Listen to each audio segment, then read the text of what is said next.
Good evening. I'm Mayor Ron Nirenberg tonight with Commissioner Kevin Wolff, and we are joined by Dr. Junda Wu, who's our Chief Medical Director of Metro Health, as well as Dr. Brian Alsip, who is the Chief Medical Officer for the University Health System, and this is the COVID-19 update for the San Antonio community.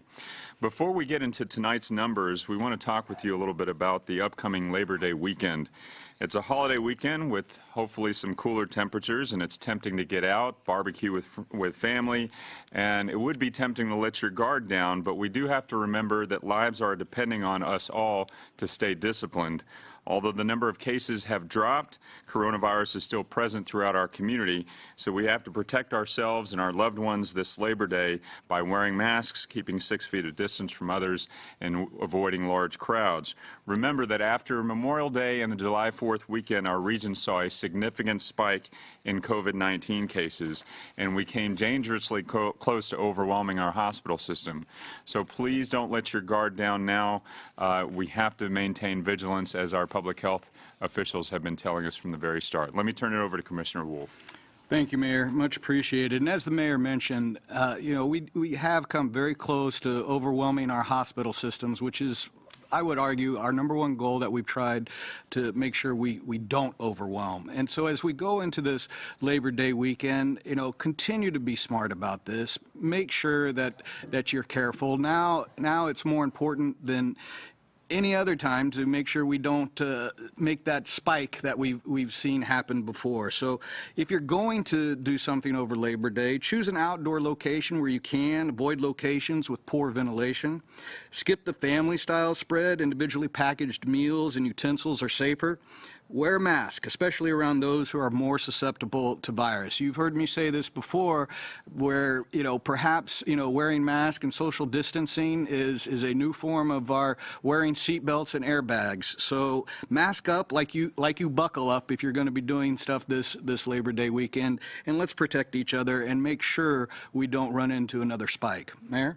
Great. Thank you, Commissioner. So on to today's numbers, and we're continuing to see a good trend in the community that we want to maintain. We're reporting 157 new cases of COVID-19, which brings our total to 47,070 since this pandemic began in our community. Our 7-day moving average has dipped slightly to 180. Unfortunately, we do have a number of new deaths to report tonight, 16 in total, which brings our overall total to 851. 11 of these are the result of Metro Health reviewing death certificates provided by the state and confirming that the deaths were COVID-related, and these occurred between July 14th and yesterday. And as we always remind you, 851 of these 851 deaths means that we have lost that many friends and neighbors, colleagues, loved ones, and so please keep their families in your prayers. Every death is a tragedy and a life lost in our community, and we mourn them along with their family members. All right, and over into the hospitals now. Tonight there are 344 patients COVID positive in the hospital, down 12 from yesterday. 24 new admissions to the hospitals within the last 24 hours, and I should note that that's the lowest number of admissions we've seen in quite some time. 155 patients in ICU and 87 on ventilators. In terms of capacity, we have 65% of ventilators available and 13% of staffed hospital beds available. San Antonio, we are counting on you to stop the spread of COVID-19. Please be safe this Labor Day weekend. And as always, you can get updates on COVID-19 as well as all the relief programs that are available for those affected, relief programs established by the city and the county. And you can get those at covid19.sanantonio.gov. And you can always subscribe to the latest updates on COVID-19 in our community by texting COSAGov to 55000. And so again, bottom line, we are still in the middle of a pandemic. We are going into a holiday weekend, a much-deserved holiday weekend for many of you. And so please maintain your focus and vigilance so that we can continue to see schools open up as well as those activities and businesses that we want to see thrive in the months to come. As far as questions, we can now get to those. We have Dr. Wu, Dr. Alsip, myself, and the Commissioner available. Mayor, I forgot to add. The judge is fine. I had lunch with him today. Please don't send me any texts asking. He's in good shape. So. Thank you for that. We have gotten those questions. Thank you. Thank you, Commissioner. Mayor, do you have any indication as to what kind of announcement the governor might be making next week with regards to businesses? Yeah, no, so we've been hearing those, that anticipation as well. We really don't have anything to add. I've talked to my counterparts in other cities. They're also kind of wondering where it's going. I guess we'll have to wait and see. Is there anything that he could do that might make you a little hesitant, maybe adding more people to restaurants or reopening bars? Is there anything that you are hoping that does not happen? Well, so the first question is, where are we now? And we know that virtually every establishment can open to 50% at this point. And, I would say that in almost every place I've been, the struggle is not to get to 50%. It's actually, they're struggling. They need people to come in because the local small business community is working very hard to, enforce the mask ordinance, to make sure that they're doing the PPE and physical distancing within their establishment. So it's not really a question of occupancy at this point that I've observed. What we want to ensure is that nothing is done without the benefit of data. And so I would be concerned if we start to open things up very quickly without seeing the previous measures proved up. And right now we're doing very well. We're doing very well, and businesses are starting to open up and thrive again. Let's not screw it up. Mayor, we have a lot of theme parks in town that draw in big crowds. We talked about them doing fireworks for the 4th of July. SeaWorld is doing that again for Labor Day, and they're also starting an annual event that will run throughout the entire month on the weekends. Are you a little concerned that they're kind of jumping the gun here when we still don't have a full handle on the virus in our community? Yeah, I'd be interested in what our public health folks, the professionals, think about that. I'll just give you, again, policymakers' perspective, which is that we want to make sure that as new activities are conducted, they're observing the distancing protocols, and we're avoiding these mass congregations where a lot of people are getting together in close quarters, especially indoors, where the virus can thrive. But I'd defer that question to our medical folks.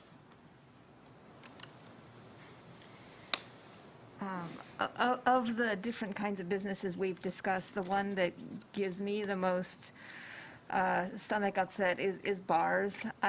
We've seen in other communities, especially college towns around the country, where despite the best of intentions with those capacity limits, bars get crowded, right?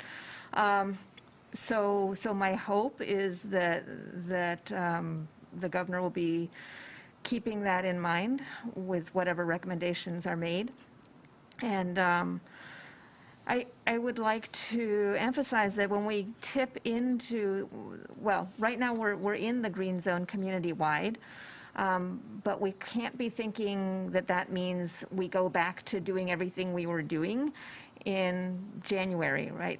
A lot of businesses, a lot of schools have done the math, and it's going to be hard to socially distance and go to 100%. A lot of people are just de facto limited to 50% capacity just by the need for social distancing. So that's something we need to think about and plan on. So with these parks being outside, are you not as concerned as for them being a place where this virus could spread? We know that outdoors is safer than indoors. The places I worry about the most are places that are indoors where people don't socially distance. Dr. Ryan, some colleagues have said that they are able to breathe a little easier now that this trend is going down a little bit. What have you heard from your colleagues as we go into Labor Day weekend?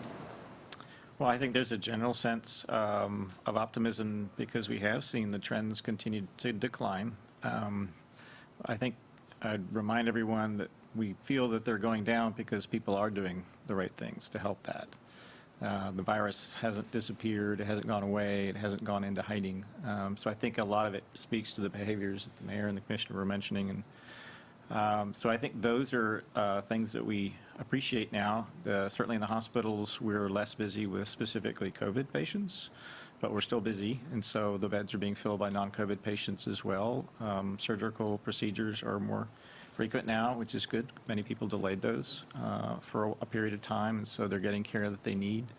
We're trying to get people to get their flu vaccine in anticipation for this fall, so there's a lot that still needs to be done, but I think I would reiterate the point that one of the reasons we think that the numbers are better is because we're being a lot more diligent with the safe practices. We have a text question from Amanda Henderson at News 4 for Commissioner Wolff. Do you know the exact number of people who will be impacted by the upcoming eviction moratorium? No, we don't.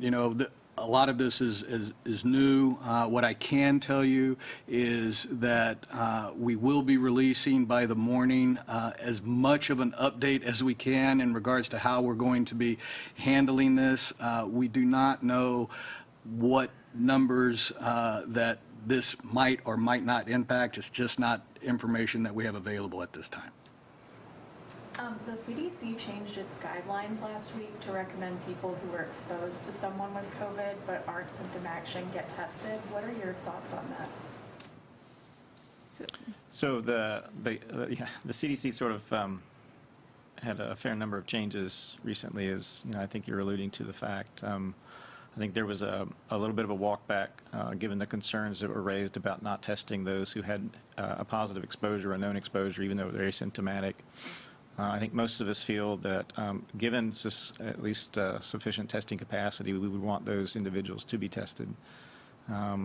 We've spoken earlier about just the increased availability of different types of testing, and I think that's good as well. So it helps us. It's really the only way to get a sense of where the disease is occurring.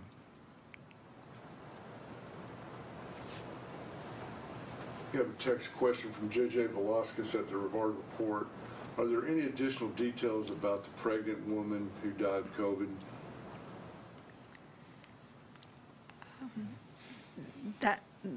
I would actually need more context than that.